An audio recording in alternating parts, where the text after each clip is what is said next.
วันตานิสิริงสัปปานิอหิเวติกาสัตตาเมปะเรตาปฏิปมันตุภูตานิโสสัจจังสุจยโนจยเตนะสัจเจนะกา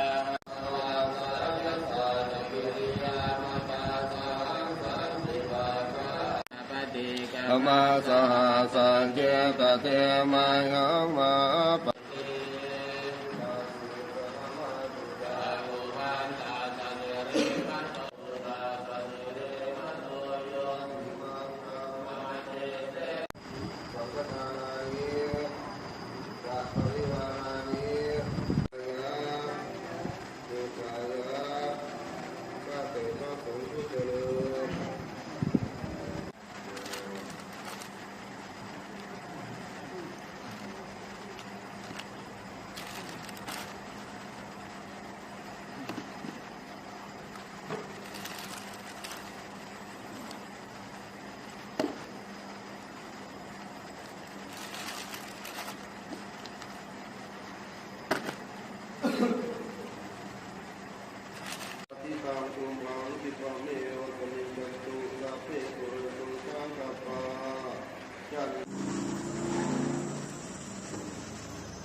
เพื่อสะดอกเคราะห์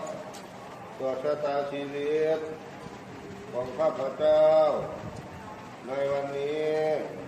ขอให้ข้าพเจ้าได้เจริญบันไดก้าวเข้ามาเลยบันไดก้าวเข้ามาเลยปัจจัยวางไว้บนไหนครับปัจจัยเป็นมือดอกไม้เลี้ยงเข้าองค์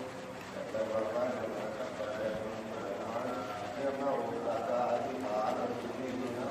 ดอกไม้เลี้ยงเข้าองค์ไปเลย